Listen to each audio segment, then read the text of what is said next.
Download this code from codegive.com, link in the description below. Alright, let's dive into the client-first CSS framework by finsweet, along with some CSS tips and tricks, all while keeping Harshit Agrawal's best practices in mind, assuming a focus on performance, scalability, and maintainability. This will be a comprehensive guide.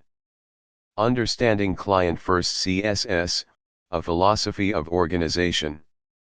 Client-first is more than just a CSS library, it's a methodology for structuring your CSS code in a way that prioritizes *scalability, easily add, modify, or remove styles without creating cascading conflicts or breaking existing layouts. *maintainability, code is organized logically and consistently, making it easy for developers, including future you, to understand and update. *readability, class names are clear, descriptive, and follow a defined pattern. *team collaboration, a standardized approach makes it easier for teams to work together on projects. *performance, lean code by avoiding unnecessary specificity, keeping your CSS small and efficient. Core principles of client-first.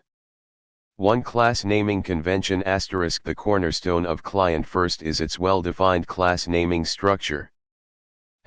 Component name, the primary name for a reusable component.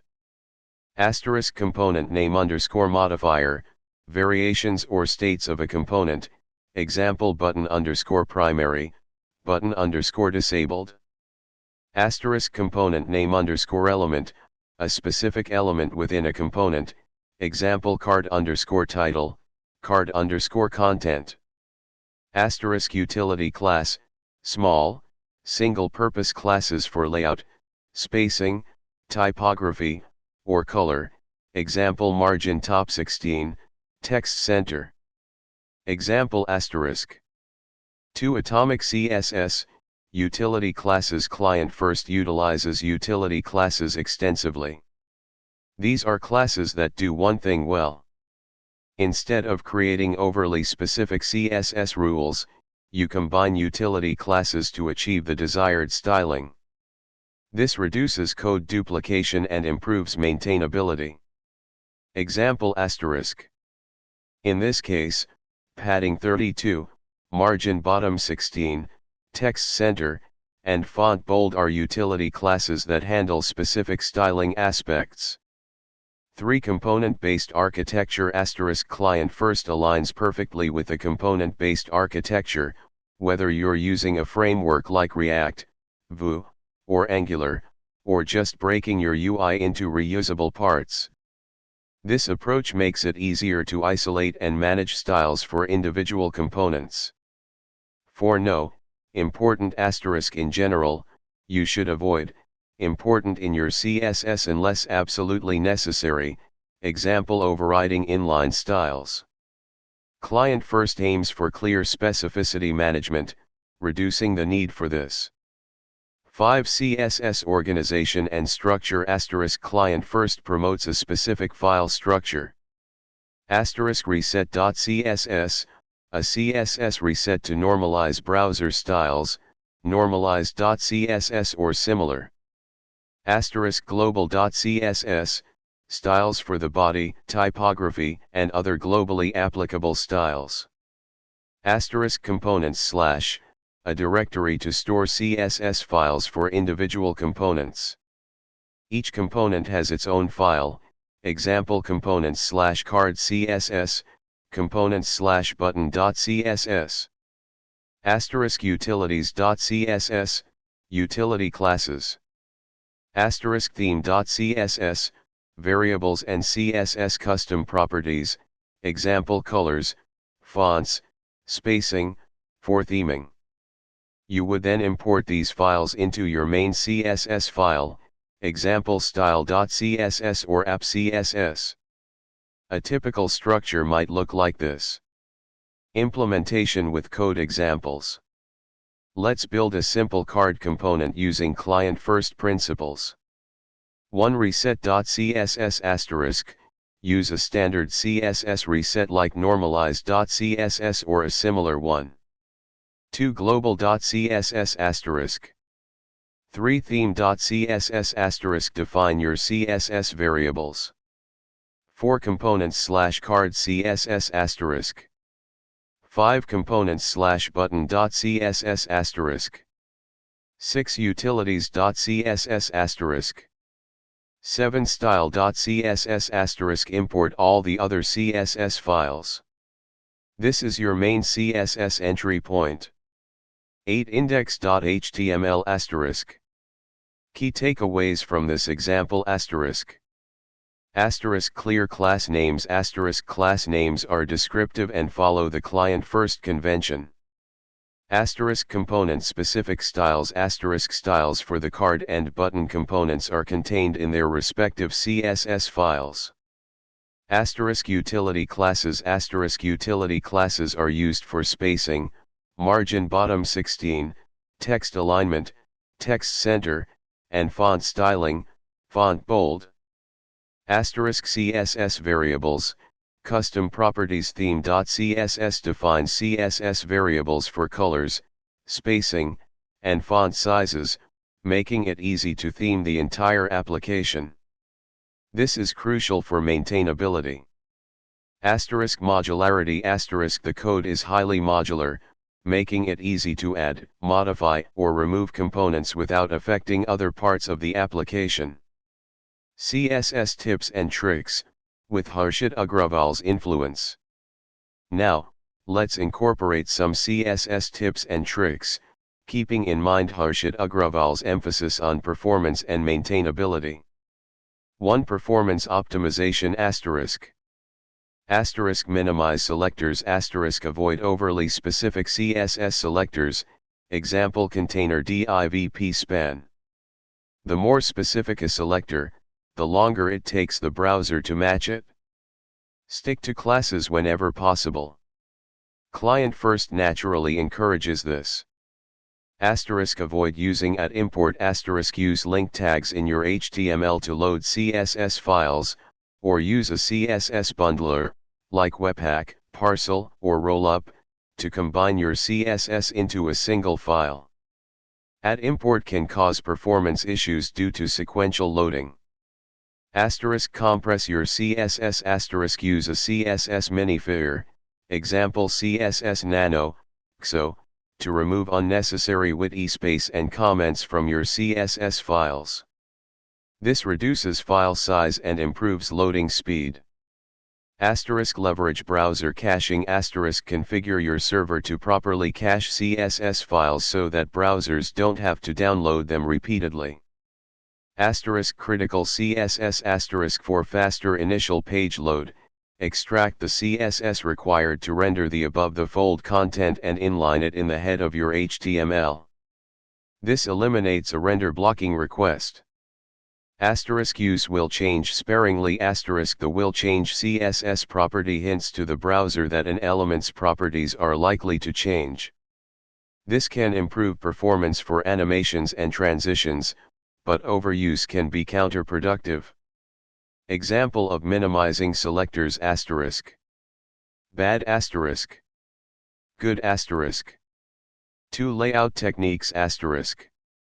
Asterisk flexbox and grid asterisk master flexbox and CSS grid for creating flexible and responsive layouts. They offer powerful tools for controlling element positioning and alignment. Asterisk min-max function asterisk use the min-max function in CSS grid to create responsive columns that have a minimum and maximum width.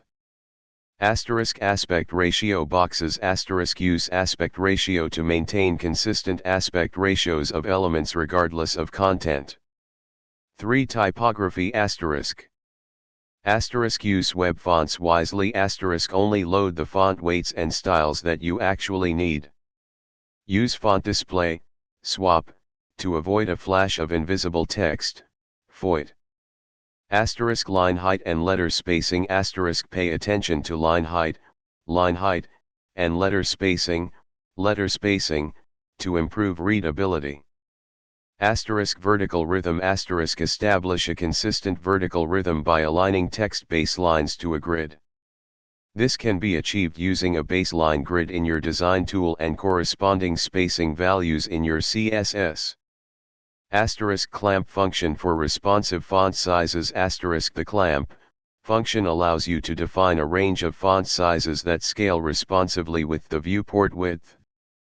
For transitions and animations. Asterisk use transform and opacity for performance. Asterisk animating transform, example translate, scale, rotate, and opacity is generally more performant than animating other properties like width or height. Asterisk transition shorthand. Asterisk use the transition shorthand property for concise transitions. Asterisk animation shorthand. Asterisk similarly, use the animation shorthand property. 5. CSS architecture and organization. Asterisk BAME, block, element, modifier. While client first has its own naming convention, BAME is another popular approach. You can even combine aspects of both. SMAX, scalable and modular architecture for CSS. SMAX provides a broader framework for organizing CSS based on categories, base, layout, module, state, theme. Keep CSS dry, don't repeat yourself. Identify and extract common styles into reusable classes or mixins, if using a CSS preprocessor like Sass or Less. CSS custom properties, variables. As demonstrated in the client first example, use CSS custom properties to store and manage values like colors, fonts, and spacing. This makes it easy to update styles globally. Lint your CSS. Use a CSS linter, example style lint, to enforce coding standards and catch potential errors. 6. Specificity management. Keep specificity low. Avoid overly specific selectors to prevent cascading conflicts. The closer your selectors are to a single class or element, the better. Use the cascade. Understand how the CSS cascade works, source order, specificity, inheritance, to your advantage. Take advantage of inheritance to reduce code duplication. Avoid, important, generally use, important only as a last resort. If you find yourself using it frequently, it's a sign that your CSS architecture needs improvement. 7. Media queries. Mobile first approach. Start by styling for mobile devices and then use media queries to add styles for larger screens. This ensures a good user experience on smaller devices. Use meaningful breakpoints. Choose breakpoints that correspond to the actual content and layout of your design, rather than arbitrary screen sizes. M and rem units for media queries. Using M and rem units for media queries ensures that your breakpoints scale proportionally with the user's font size settings. This is important for accessibility. 8. Accessibility. Semantic HTML. Use semantic HTML elements, example article, nav, aside, h1, h6, to provide structure and meaning to your content. Sufficient color contrast. Ensure that there is sufficient color contrast between text and background colors to make your content readable for users with visual impairments. Use a color contrast checker to verify your color choices. Keyboard navigation. Make sure that your website is fully navigable using the keyboard. Pay attention to focus styles and the order of elements in the DOM. ARIA attributes. Use ARIA attributes, example ARIA label, ARIA hidden, ARIA role, to provide additional information to assistive technologies. 9. Debugging. Chrome DevTools is your friend. Inspect elements, see the calculated styles, edit CSS in real time, and debug layout issues. *CSS validator * use a CSS validator to check for syntax errors and potential issues. Comment your code. Write clear and concise comments to explain your CSS code, especially complex logic or styling decisions.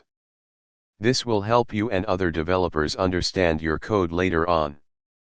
CSS code examples, illustrating tips and tricks. Responsive images with object fit. Creating a simple CSS loader / spinner. Using current color. Harshit Agrawal's mindset, the core principles to emulate. When considering Harshit Agrawal's approach, assuming a focus based on experience and observed patterns, keep these points in mind. Performance is paramount. Constantly be thinking about how to optimize your CSS for speed. Load times matter. Maintainability is key. Write CSS that is easy to understand, modify, and extend. This is where client first really shines. Simplicity over complexity. Favors simple, straightforward solutions over overly complex ones. Avoid unnecessary abstractions. Test thoroughly. Test your CSS across different browsers and devices to ensure a consistent user experience. Use tools like BrowserStack or Lambdatist. Stay updated. Keep up with the latest CSS features and best practices. The web is constantly evolving. Use a linting tool. Always use a linter to make sure your code is consistent and follows the best practices. Putting it all together. Client First provides a robust foundation for organizing your CSS, promoting scalability and maintainability. By combining it with the tips and tricks outlined above, and keeping Harshit Agrawal's principles of performance, simplicity, and testability in mind, you can write CSS code that is not only effective but also a pleasure to work with. Remember, CSS is a skill that improves with practice, so don't be afraid to experiment and learn from your mistakes. Good luck.